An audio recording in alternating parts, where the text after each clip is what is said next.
What it do, people? It's the MMA guy back at it. I did just recapped UFC Rio. Now I'm gonna look at. I'm just gonna give some uptakes that I've had from the past couple events. I have five uptakes coming for you, coming at you, and then I also have a bonus uptake at the end that's relating to the UFC Rio card. So just watch for this. By the way, I've done a top 15 grappler, top 15 striker list recently. Y'all should check that as well, the channel. Now, I'm just going to get into this real quick. My first update, Alex Pereira is the light heavyweight GOAT.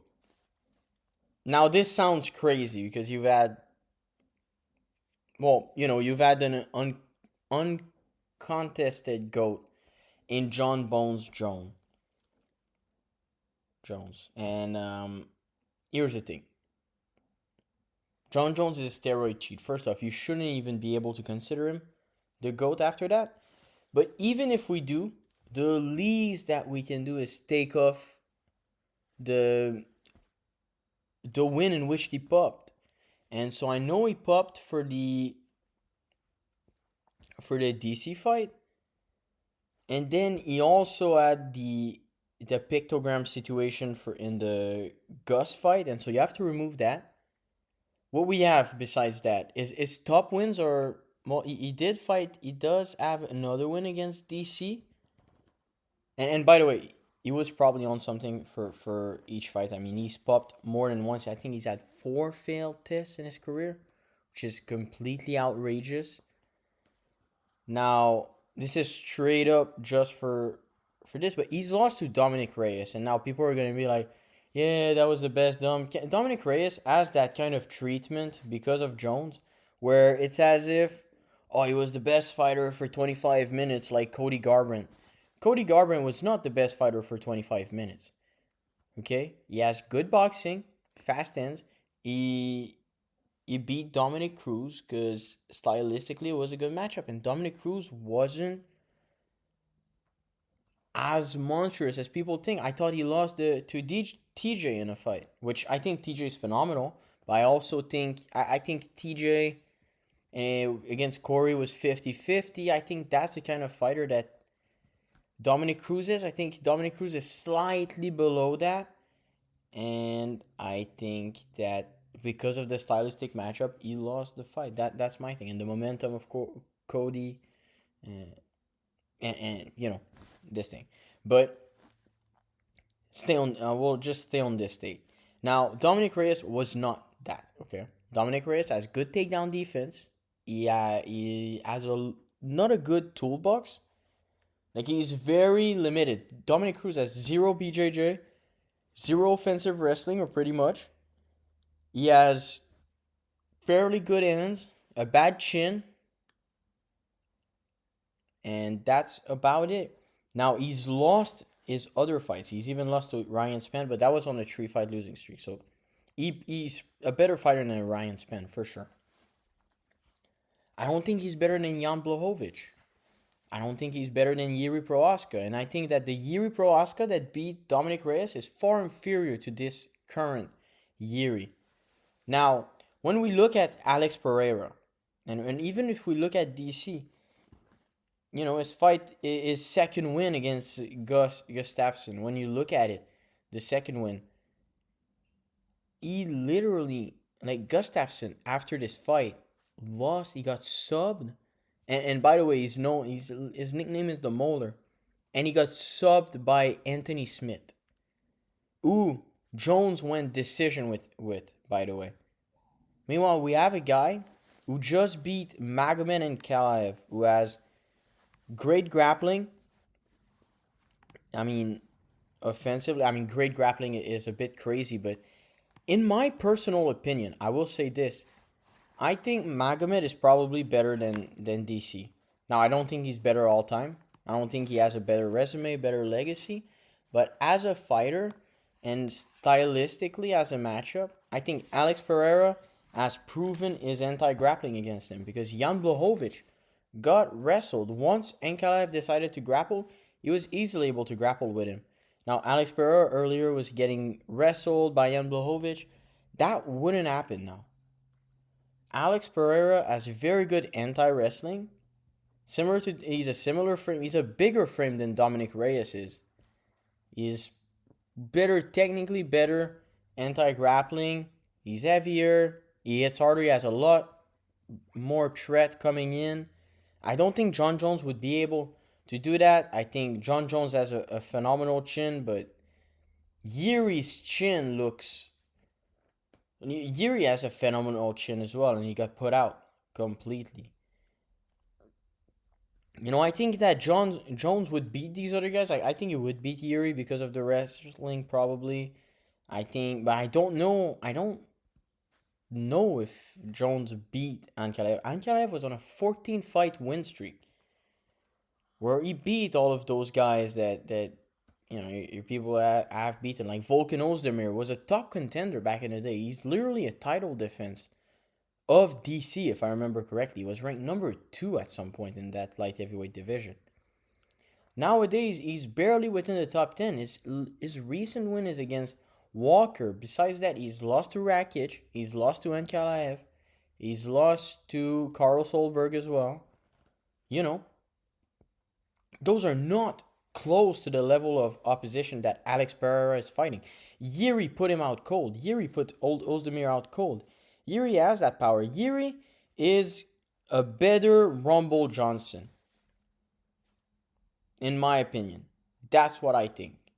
Or similar tier, but I do think he is better at anti-grappling. When he scrambled with Glover Teixeira, he had some scrambles. Meanwhile, Rumble Johnson, when he fought against DC both times, he just accepted the takedowns. He accepted them. He wasn't trying to fight them. I don't think that would happen if he fought Alex Pereira. Now, I understand he might get thrown on his head once or something like that, have a big moment. Overall, I think Alex is cautious enough on the ground where it wouldn't get finished. I think Alex Pereira just needs a singular shot, and we've seen Rumble Johnson, at DC. We've seen him have trouble with teeps. Alex Pereira's phenomenal kicking game, So you have to look at it this way. I just think, and resume for resume, I think he's above DC. Jones, he has more volume, but I have a John Bones Jones Files video dropping soon, and I have another fighter coming even before that, where I'm going to be dropping some files. I'm just going to give you an hint. It is a fighter where when he's on the resume, he fought in 2 weight class, 2 of the lower weight classes. When he's on a resume, people are like, yeah, but that's out of prime when he was 29 years old. I'm going to demystify that. I'm tired of this. I am tired that people are discredited for beating him when he hasn't shown any sign of having slowed down. And that's what I'm going to do. So, this is it. Now we have Alex Pereira beating actual, strike. Imagine Khalil Roundtree fighting Dominic Reyes next. Or at any time. When he fought Pereira, the Khalil Roundtree that fought Pereira, the Khalil Roundtree that fought Yuri, fighting a more so prime Dominic Cruz. Who do we got in that fight? Who do we have in that fight? I mean, Dominic does have a good 1-2, but he has no durability. John Jones doesn't hit hard, so that was a problem.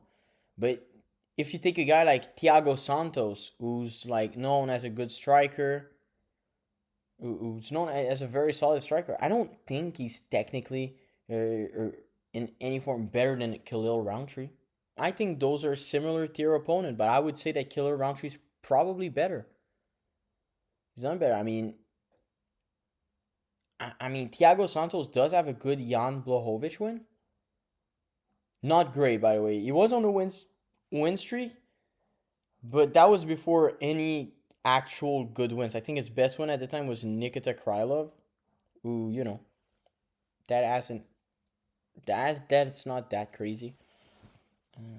And we also have Jamal Hill, which is not great, but he has beaten Glover Teixeira, who's on all of those guys' resume. He beat him easy as a champion off a Jan Blachowicz win.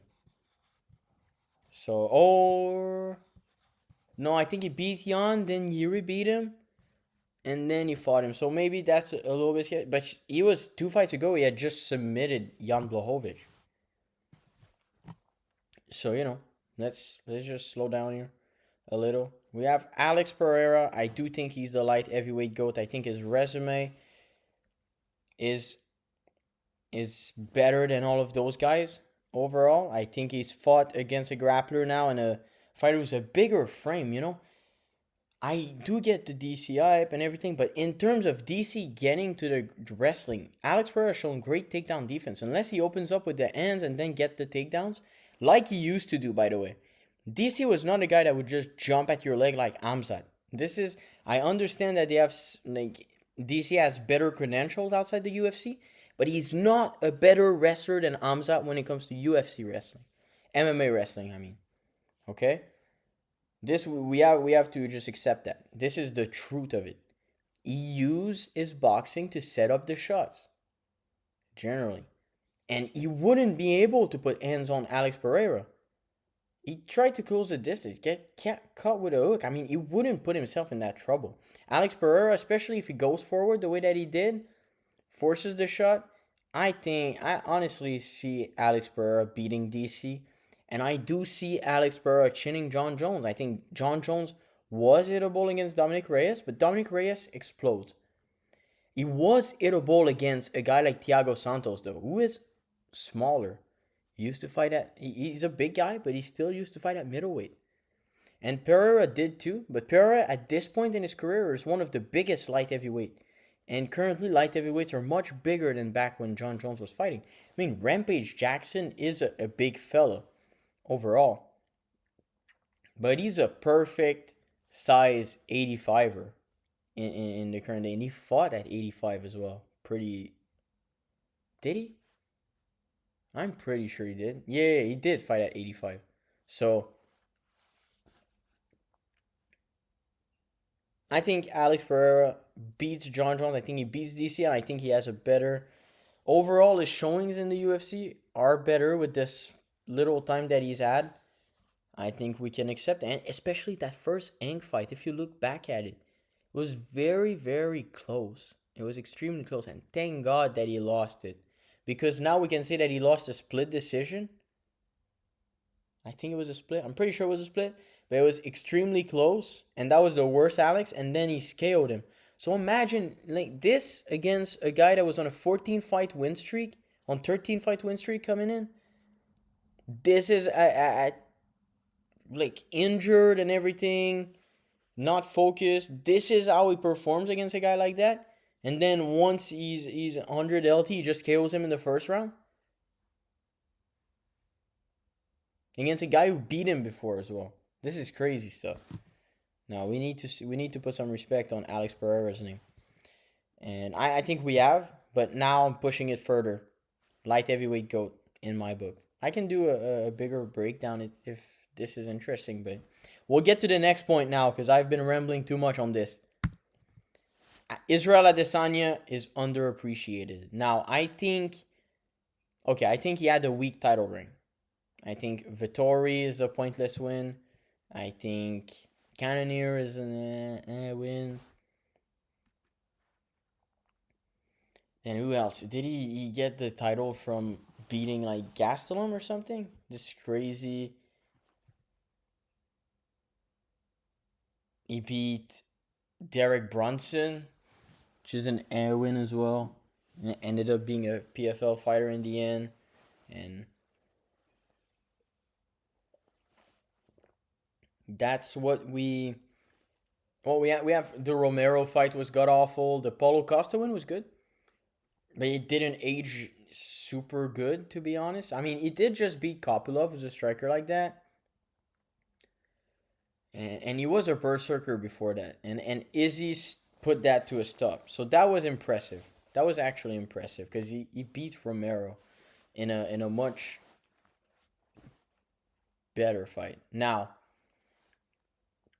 but here what I'm going to talk about are how good is he actually in terms of a striker? Because, well, he beat Rob twice, first off. Now, that's impressive. That's one of those wins that everyone knows. And that's why people think of Izzy Eiley. That's because he's beaten Rob, who was the champ at the time. He KO'd him, and then he beat him again in a very, very close fight, which you could kind of edge either way, but I guess you can give it to Izzy. It's a very close fight. I think you can give it to him. Now, his first fight with Pereira, he was winning 3-1. And then I don't know what he did. I feel like he started getting pressure and he fell back. He didn't. I feel like he should have tried to grapple or something like that, but it's not really something he has in his tool bag, or at that point in time at least. Now, 3-1 against Pereira. He was out striking Pereira, and I think it was at the end of the second round. He had him bubbling and weaving. One more shot and he was putting that man out. That was a one fight. He got saved by the bell. Literally saved by the bell. And Izzy was never a finisher like that. So it's one of those moments where Izzy almost KO'd him. And then the second fight, he brutally KO'd him. And so can we really say that it was a fluke the first time? The second time, the win? Oh, it's because of the dehydration. I do agree. But if you look at the shot, he didn't chin him. He hit him in the temple. That's what shut him down. And so I do think he was dehydrated, and that's what caused him to be this weak in terms of his. Because at 205, he's taking a shot from Khalil, who we can all agree is a harder hitter than Adesanya. Similar kind of hook, similar placement, and he fell down, but he got right back up. He wasn't, and I feel like in the Adesanya fight, he just completely shut down. But still, that's not the point. The biggest point of it is that he was out point striking Pereira, like 3-1 comfortably, almost put him out as well. And now Pereira is just completely bodying everyone. Like great striker, like great technical striker, like Khalil Roundtree. He KO'd Yuri Prohaska twice. He was outstriking Jan Blachowicz. Izzy did lose to Jan Blachowicz when he went up because of the grappling. Besides that, he would have beaten him. Well, on the feet, he more than likely would have beaten him. More than likely. I'm not going to assume these things. But, and obviously, I'm not saying that. Grappling is obviously a part of MMA. I absolutely love it. So, it's not the point. Israel Adesanya, as a striker, is of similar caliber in his prime to Pereira. This is the reality of things. He doesn't have the KO upset, the KO power, but in terms of if we see Pereira being able to win a point striking match against someone and being able to outstrike someone and everything, we should assume that Israel Adesanya is going to do the same. Now, he can definitely get catch. He literally got caught in that fight. That's the thing. That's what happened in the Imavov fight as well, I think. Now, he had taken more damage at that point in time. It's not necessarily prime. But he was getting pressured early, but he was landing more strikes. He did land more strikes until he got caught. And he did get caught. Now, his chin used to be very good, but he didn't fight crazy power punchers. Beside Romero in a very uneventful fight. And who's the other guy he fought? That's a big power puncher. I mean, Cannonier is a good power puncher. That fight was extremely uneventful as well. So those are, and to say, but he has taken good shots. He has survived them. It was the first time for him definitely getting hit by someone like Pereira. Well, obviously not because he fought him in kickboxing, but in his UFC reign, title reign, he hasn't fought this kind of level of power except against Pereira. And then Imavov was probably the second hardest hitter he's fought in which he's gotten cut. So we're removing Romero from this list, really. And I think so, because I do think that Imavov's a harder puncher than Costa. I think Costa's power is extremely overrated because he's a big guy, but in reality, he doesn't really KO anyone. Now, that's it. So I think that proved lineman skills because then Pereira went to light heavyweight and he started lining them up. And he's a bigger, much bigger guy than Izzy. So would Izzy necessarily have that success? No. But is kickboxing isolated? Is kickboxing is much better than all of those guys? Which people are gonna say, well, obviously, man, he was a world champion kickboxer before that, and this. But there, we've been acting like the Sean Strickland beating Izzy fight is normal. I think that was a. He really took him lightly. He didn't think he'd come with the heat like that. And that was one of the first time that Sean Strickland kind of came with the heat. Because besides that, he doesn't. And that was a terrible look for him. Terrible look for him. I can't lie about that. But I do think he wins a rematch. I do think he wins a rematch because I don't think Sean has that power to put him out, and that I do think that he has that. He's gonna outpoint strike him. I think he's good. He just has to deal with the pressure, which he did a lot better in the Imavov fight. And like I said, Sean Strickland doesn't have that lights off power like Imavov does. Like Imavov does, not really. Like he has very solid power, not nothing crazy, but he does. But the shot he hit him with was like the uppercut of doom, you know. Anyways, next take I have for y'all: Peter Yan versus Marab is overblown. I think I think that when I looked at that fight, I watched it for the first time. I'm not going to lie to you guys.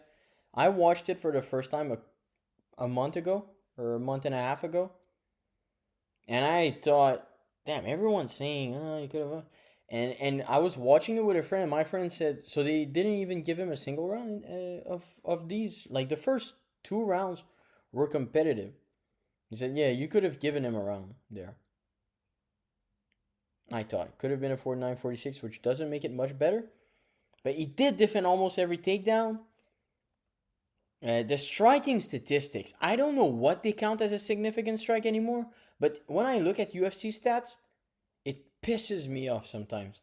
Marab landed 30 significant strike to 8 or something.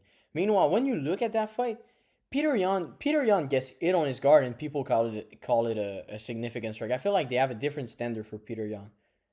I feel like, oh, his guard is so good that when people hit him on the UFC gloves on his guard, we're just gonna count it as a significant strike. Stupidity. I don't want to see that. This pisses me off. It's like that O'Malley round 3 fight against with Peter Yan. They had that third round score 40 strikes to 15. That was outrageous. I rewatched it, tried to count strike by strike, and I was like, this is so much closer than they are making it out to be. I feel like Yan lends something big and they barely count it. Meanwhile, like O'Malley fakes 3 jab and they're gonna say he landed 7. You know, that was the kind of things that we're dealing with. This is voodoo stuff. I don't know what they're doing. Overblown striking statistics in the end. Marab landed absolutely nothing of significance, pretty much. Well, he did land some things of significance actually, mainly on the ground and stuff. Fourth and fifth round were brutal for Peter Yan, but the first 3, if it was a 3 rounder, and they fought with the fact that it would have been a 3 rounder with the pace and stuff, I think it would have been a lot better for Yan. I think, yeah. So that's what I believe, and at the same also, he went on the Ariel Awani recently and said he was at 50%. Now, I don't like to look at fight and go, oh yeah, he was injured, because I think it's BS. But there's still a possibility here. I'm just hinting at the fact that it is a possibility, and I do think he has good adaptiveness. I think he can adapt and beat Marab in a rematch. Do I think it will happen? No. Next one. Pantoja's biggest threat is Tatsuro Taira. Now, I put Pantoja as the picture. Don't ask me why. I have no clue. But here's my thing. Oh, it's because I wanted to make the points around him.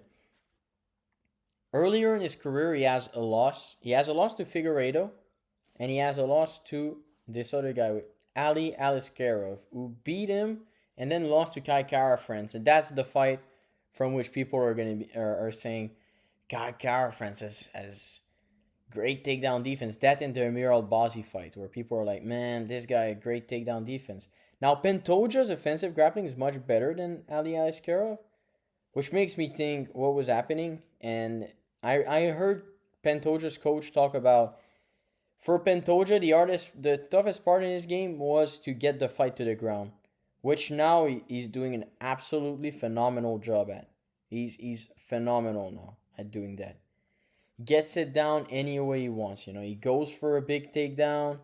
He throws himself on the ground and just starts working the hooks like a BJJ kind of takedown. Anyway, but back earlier in his career, he lost when he was offensively grappled against.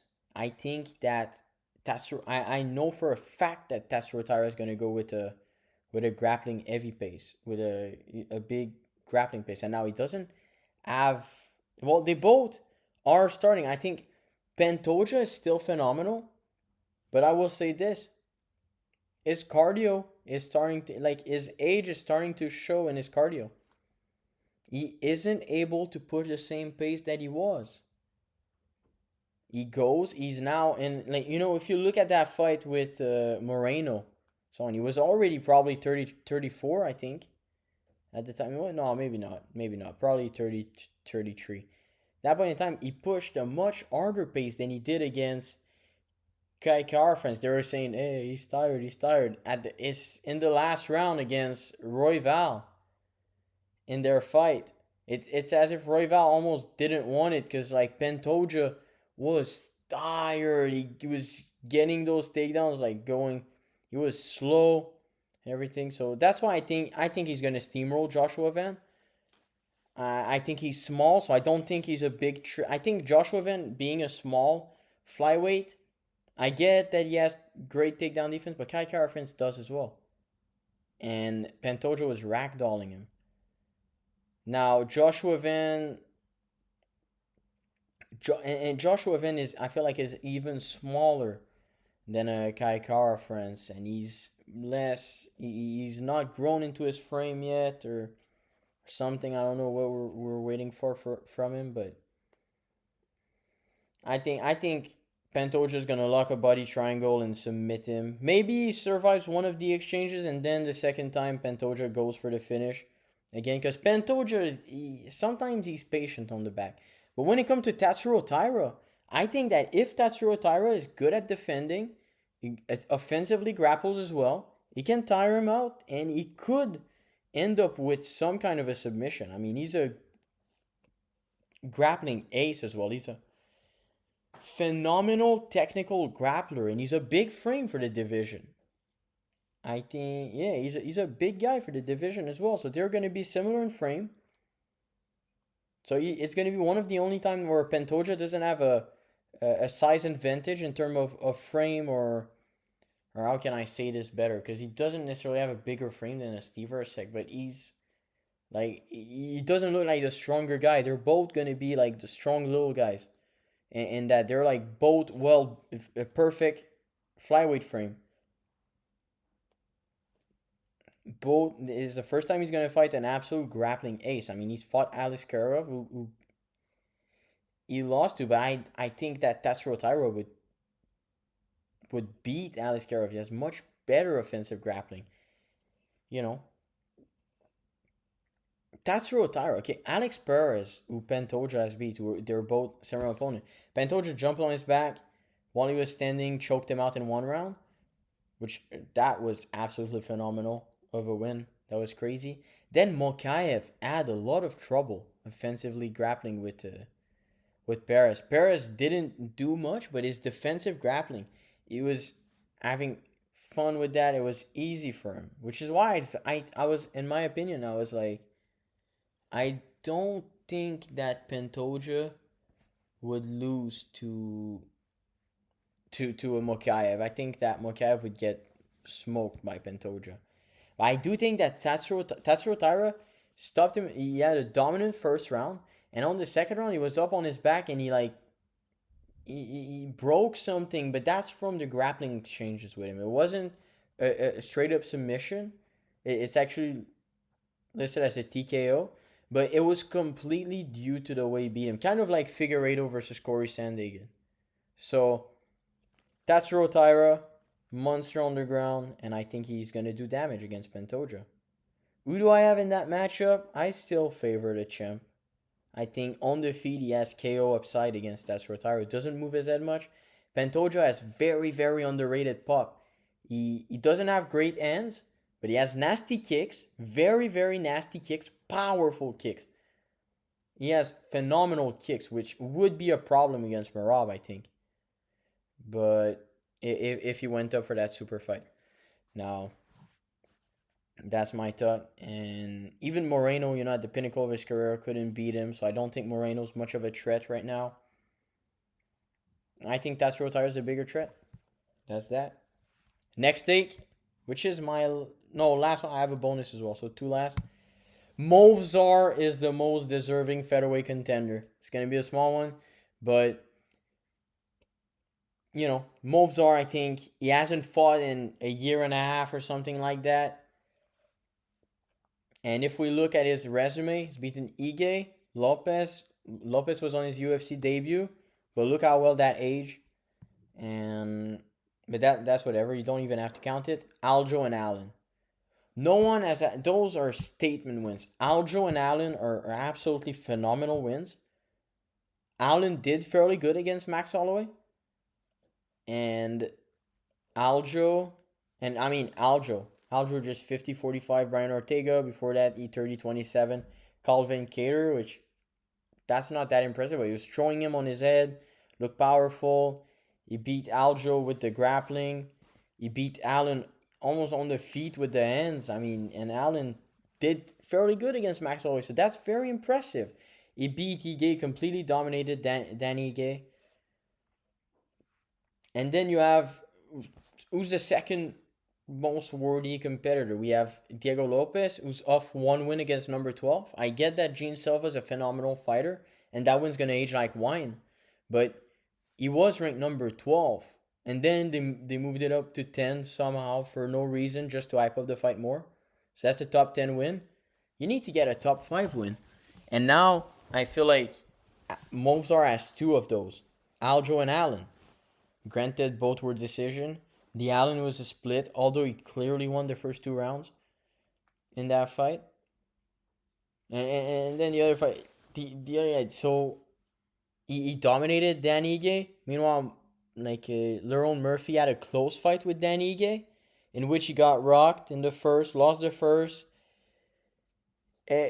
won the second fairly handedly, and then edged the third. It's like, so that's a better win because of the performance of Movzar against Ige. Next we have Lopez, who's just like, you don't even have to count it. But he did phenomenal against a guy with great Brazilian jiu-jitsu. Big guy, he showed some art. And then after that, Lopez went on a 5-6 fight win streak in the UFC. And that's a fight that Movzar couldn't even prepare for either. Now, then you have, he beat Aljo. Is Aljo a better win than Emmett? Emmett, who just got submitted in the first against Youssef Zalal. Emmett, who's now on a 3-fight win streak. Emmett, who got submitted in the first by Yair Rodriguez. How do we think he'd do against a guy like Aljo? We have Movzar out grappling Aljo, throwing him on his head. We have Emmett, who was 39 years old and is now 40. Then we have Allen against Aaron Pico. Aaron Pico wasn't even a Bellator champ. Look at Patchy Mix, who was a Bellator champ. Aaron Pico is such a low-level guy because of his outside. He wrestled in the Olympic trials at 21. No one gives a fuck. No one. I'm telling you right now. No one. No one cares, man. Rinya, Natsakura, Nakamura, someone like that. I think, no, it's not 35. I think it's at 45 as well. Yo, that guy wrestled for Team Japan in the Olympics. If I'm in freestyle, I'm pretty sure he sucks completely. No one cares that he wrestled for that. Pico's the same way. Got brutally KO'd, and you know, Lerone was getting pressured early, and we have a guy. Then we have a guy like Arnold Allen. So Arnold Allen had a close fight with Max Holloway. Was on a big win streak. Just beat Giga as well. Beat Giga. Well, just beat Giga. That's crazy. He hasn't fought in a while, but every time he does, looks phenomenal. Great hands. I mean, he's a. I think he's right outside the top 5. He's number 6, and we have Aljo and Allen compared to Emmett, Ige, Pico. He's number 1 ranked right now. Give him the shot. He's number 1 ranked. No one cares. Do Lerone Murphy against Aljamain Sterling for the next shot. They're complaining. They're bitching at one another. Do Movzar in the meantime, and Lerone versus Aljo. Lerone versus Aljo to see who the next contender is going to be. I would love to see Movzar fight against Volt. That's a phenomenal matchup in my opinion. So yeah, this is it. And now we have the bonus stake. This one is a very big. This one is it's a hot take for a reason, but I do believe in it to a certain extent. I actually do believe in it. The bonus stake: Charles beat Arman in a rematch. Now I know people are gonna be like, this is recency bias and all of that. My thing is that, well, I made the sub points here. I think Arman lacks power on the feet. He's similar to Gamrot in terms of his power. He has that KO against Dariush. That was, Dariush. I mean, Dariush doesn't have the chin of Oliveira, which sounds crazy to say, but he almost got KO'd by Renato Moicano. Let's not say anything. Let's just leave it at that. Now we have that. He's a berserker when he fights. Like, when he fought against Gamrot, he was pushing forward. When he fought against Arman, he went on the back foot. Now, why was that? I think it was some PTSD from that Islam fight. Damn, they put me against that. Now they're putting me against a great grappler like that. Bro, I think against another heavy top pressure guy with a lot of ground and pound finishes, I think he folded a bit. The way that he fought in Rio de Janeiro, he had that level of presence where he was berserker. Granted, he was getting hit, and I don't think that's good. I don't know why he called out Max. That's a terrible stylistic matchup. Max has good anti-grappling as well, but I think Charles is the one on the ground. So if he's able to get that fight down against Max, it's gonna be a problem. But with that being said, I favor Max in that matchup. But against Arman, if you berserker him the way he did Gamrot, yeah, superior grappler, because we have to understand that when Charles fights scared, low volume because he's scared of the grappling, that's when grapplers beat him. That's what he did against Islam. Kind of, not really, to be honest. He didn't really do that against Islam, but that's what he did against Arman. Well, he did do that against Islam a bit. And against Arman, the same exact thing. Stayed there, he was scared, he was getting outpointed on the feet, outstruck. Arman has good kicks, he has no ends. If Charles pushes forward, it's gonna force Arman to, when he's backed against a fence, to grapple. It's gonna be grappling on his own term. From there, his threats, his submission threats are going to be much more lethal. And if the shots are bad, Charles able to capitalize. If he doesn't shoot and he just stays back to the cage, Charles has the KO upside in that fight. That 1-2, brutal. Gamrot ate it, but Gamrot doesn't cut much weight and everything. He has a solid chin. Outside the UFC, Arman has been KO'd once. And I think that Charles has that power. He's a big frame. He is powerful. He is literally knocked down Justin Gaethje, a straight knockdown, not like one of those, Like he didn't have like Gagey bubbling and weaving. He put him out, put him on his ass, and subbed him right after. I think Charles can do it, but he'd have to do it soon. I think if they book him against Max, this is I I'm not sure how much I'll believe in it. But if you do, so here's the ideal timeline for this to happen. It would be Armin destroys Hooker, takes no damage. They they stop that bullshit Paramount stuff and they do Armin versus Topuria next for 324, 325. Armin beats Topuria, which is less likely to happen.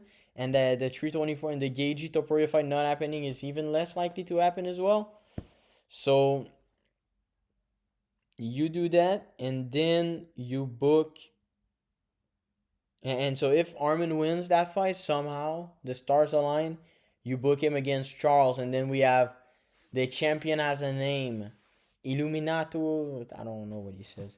Illuminated by God, and the do Bronx. So this is the ideal UFC timeline, and yeah, I think it's believable. So those were the hot takes for the day. Let me know. Well, if you have any hot takes, put them in the comments. I want to know. I want to know. I want to see. And if we have enough, I could do a reacting to your hot takes. So we'll do that.